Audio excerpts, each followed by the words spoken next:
G'day gamers, Ranger Tony here with another 7 Days to Die base tour video. So I was thinking about my my underground pillbox base, and it had some problems. The above ground area really wasn't all that usable. It was, you know, a waste of effort to build that. There's a lot of effort involved in building the moat all the way around, when really they only ever come to that part at the front. And then a lot of effort to dig all of that space out just for that. And so I started thinking back, and the very first time, you know, a couple of months ago, when I played this game, the very first thing I did to try and protect myself from zombies was dig into a hillside. So I built this. Now, the last time I tried digging into a hillside, I just dug in and put a door and, you know, built a little area in there, and the zombies promptly bashed the door down, I think on the second night, not even on a horde. And I was stuck in this tiny little hole underground, and they killed me. I really had no defenses set up, and, you know, everything was pretty terrible. But this time I've taken everything that I've learnt and built this, my improved pillbox. It's almost my hobbit hole, I guess, in another way of looking at it. So what I did was I dug back. I found this hill with a fairly steep angle to it, and I dug back enough so that I had at least 2 or 3 blocks worth of rock above my head. And initially, I'm going to do another video where I actually do this build, although I'll be using the debug mode to speed it all up. But I'll do this build in a similar way to what I built originally. But originally I dug in straight here and put a door there, and this was all just rock still. And I hollowed this area out, and then I put these bars across here. Now, these bars were only ever meant to be temporary. The idea was that eventually the zombies would bash all of those down. Well, they only did the 2 sides so far. So I may take out this middle portion eventually. But this then is very much like my other underground pillbox base, in that there is an area back there that I can defend it from. And I've got 2 rows of iron bars. Well, in this case it's iron bars in the front and wooden bars in the back, but 2 rows of bars, and I start with them as just being wood. And then I've got a row of wooden traps here, and you'll even see that I've had tin can traps, you know, mines out here that have worked fairly well. And as you can see from the day 26, there's been no speed up of time here. There's been no trickery, foolery, nothing like that. I've actually played the 26 hours in this to get to this point, or 25 odd hours to get to this point, and survived the 3 blood moons, and gathered all the resources myself. I didn't spawn anything in, and it's gone very, very well. So yeah, we'll continue the tour. So over time, I have reinforced all of this and turned it all into concrete. When I first built it, it was all just dirt or stone everywhere. The floors, the side, the walls, the ceilings, everything. You just build the main base with dirt everywhere first, or stone everywhere first, and then you come back later and reinforce it with, you know, you can start with wood if you want, upgrade it to cobblestone, and then upgrade it to cement, and then reinforce cement, and then if you want to go that step further, you can go metal, which I may do on this base at some point. But yeah, so the idea is that they don't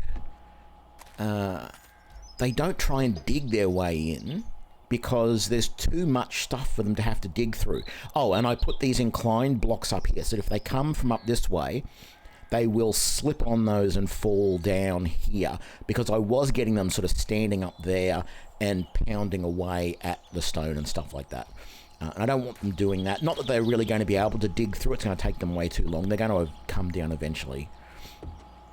But yes, the idea is that they come in here and my turret back there and myself, and eventually I'm going to get some better turrets, shotgun or semi-auto turrets.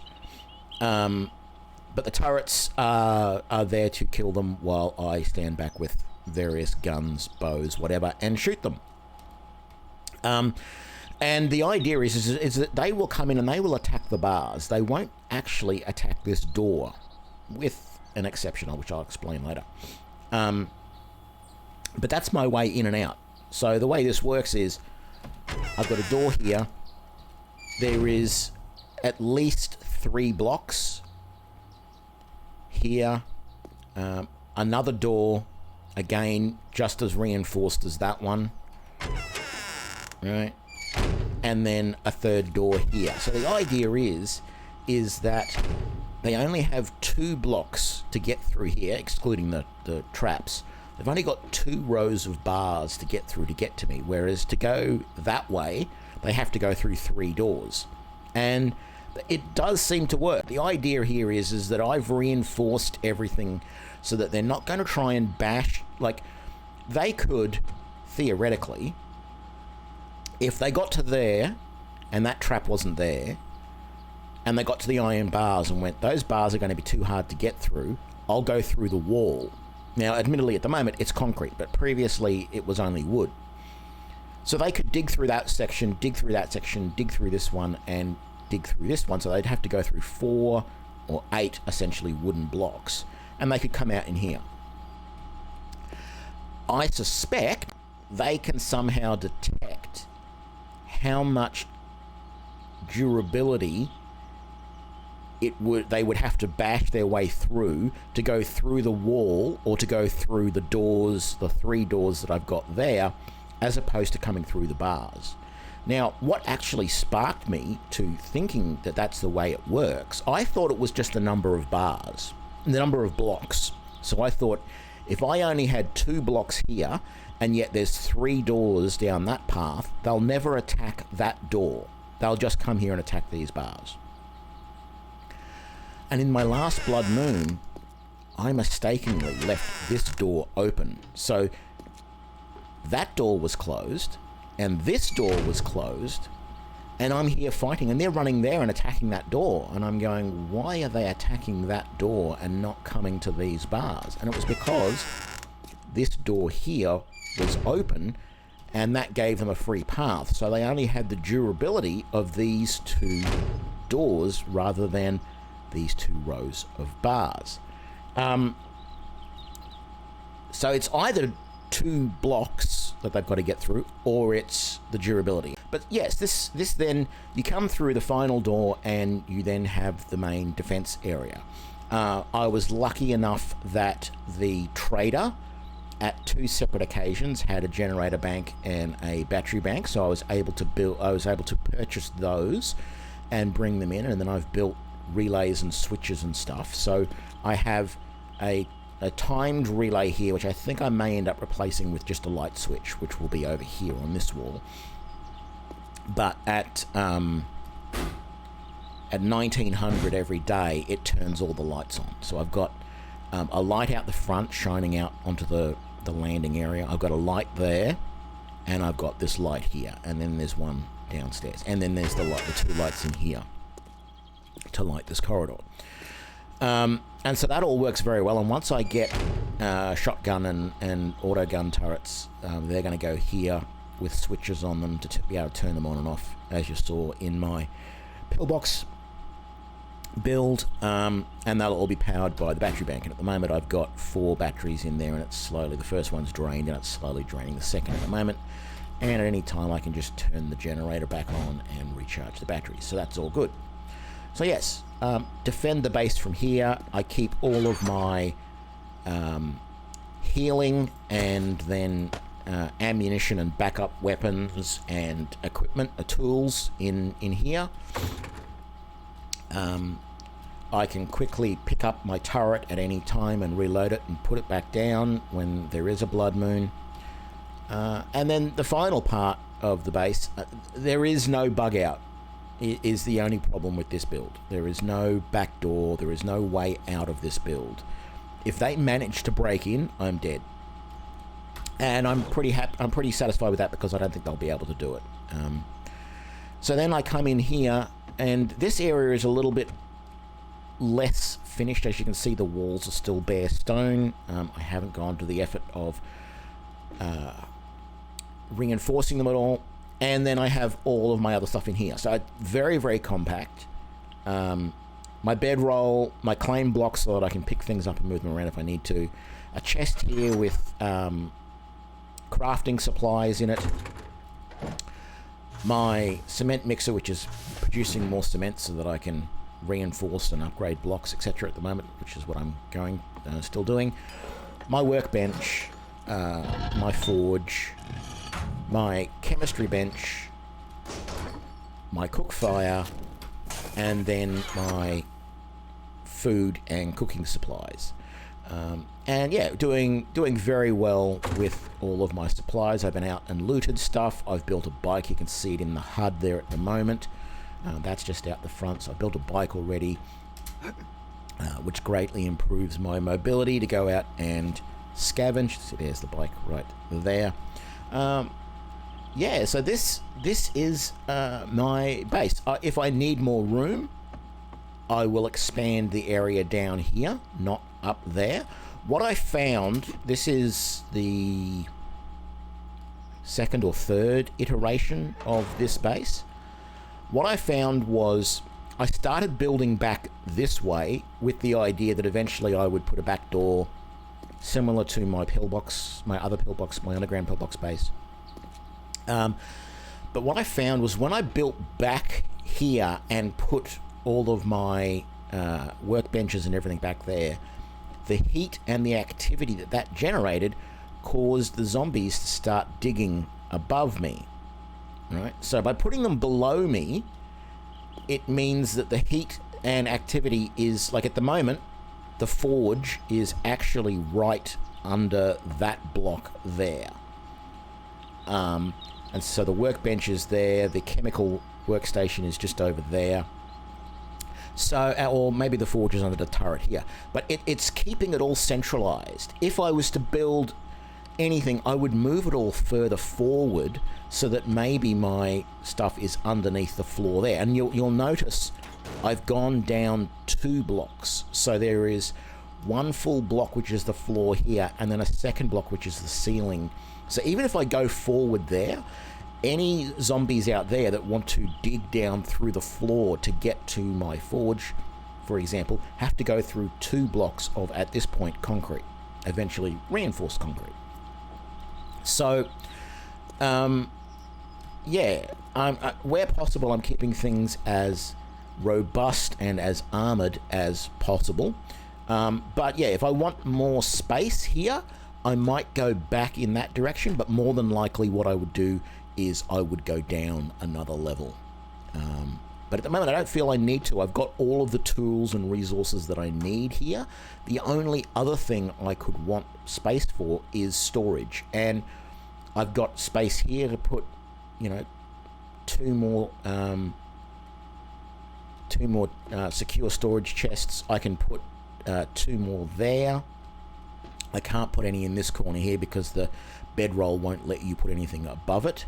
I could put another storage there on the wall though, and I could put storage here. So in reality, 1, 2, 3, 4, 5, 6 more storage could be placed in this downstairs area, and there's no other machinery that I really need, at least none that I'm aware of that I can make. And then I've got room up here for turrets, and what I've found in some experimentation is you can't do it with the junk turrets, but the SMG and the shotgun turrets, you can actually stack them.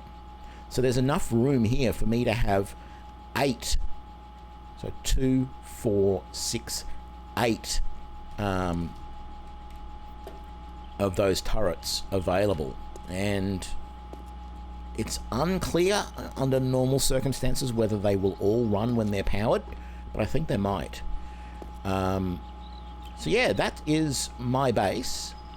Actually, I might just, let's just, what is the time out there at the moment? 10 o'clock. let's just put the timer way back, just to turn the lights on so you can see what it's like.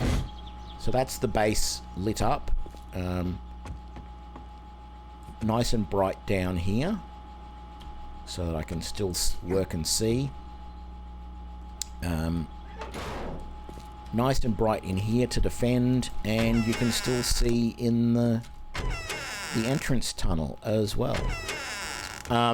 Other things that I've considered doing in here is, now that I've got some good electrical stuff going, I've considered running some trip lines and electrical fences across here, so that as the zombies come in, they will get electrocuted before they get to my barrier, so that it's easier for me to kill them with the turrets and with whatever weapons, whatever ranged weapons I'm using. And I've also considered putting some dart traps in the walls that shoot in towards the middle here with tripwires, so that as they come in, they will be triggering those dart traps, which will be shooting at them. So they may come in a future iteration. But yeah, so far this base has worked incredibly well. Before a blood moon, I tend to fill up all of this area here and some of this area here with spike traps, or with more of the landmines, although I'm tending to shy away from the landmines at the moment, because they don't really get groups very often. They really only get the one that's gone over it. And the resources aren't huge, but I'd rather use the gunpowder for more bullets. So yeah, this is my advanced pillbox. Again, it's a very simple base to build. It didn't take very long at all. It was up and functional before even just using standard pickaxe. It was functional for my first Blood Moon Horde. Not fully functional, but I was behind 2 layers of iron bars before my first Blood Moon Horde, and it has survived 3 Blood Moons at the moment, and I've had other experimental ones which I've fast forwarded through multiples, and they've worked very, very well. So if you like this design, feel free to copy it and try it out yourself. I just tend to give myself a couple of blocks for the roof and the walls where possible. I mean, and that's stone. There's only 1 block worth of concrete along each of the walls, but it's stone behind it. So it is a valid base to build above ground, but you may need to make the walls and the roof thicker. So you may need to use 2 or even 3 blocks of whatever you're using to be sure that the zombies concentrate on coming through the direction that you want them to, because that's what this base is entirely for. This base is purely to say, I want to concentrate the zombies in this area right here. I want them to attack me from a single direction only, and I want to be able to concentrate all of my defenses so I don't have to worry about any other direction. And that's something that this base does very, very well. The only other base that I've made that works as well on this sort of level is the super secret starter base, which is up off the ground on poles. And its big disadvantage is it can be knocked down by a demolisher. If a demolisher comes and explodes underneath, your base could be knocked down. If a demolisher comes and explodes right here, yeah, you're in trouble as well, but your base isn't going to fall down on top of you as part of that. So you might be injured, but you're still going to be inside your base, and your base isn't going to go anywhere. So yeah, I hope you enjoyed this little base tour of my advanced pillbox base. It's a simple base, it's a quick base to build. It doesn't require a lot of resources, because all you need, I mean, at absolute worst, you can do most of this with a wooden shovel, sorry, a stone shovel and the stone axe. The stone axe you have to use to dig through stone. That's not stone, but any stone that's around. I've covered up most of the stone. Any stone that's around you can technically dig through with the axe. It will be slow, but you can do it.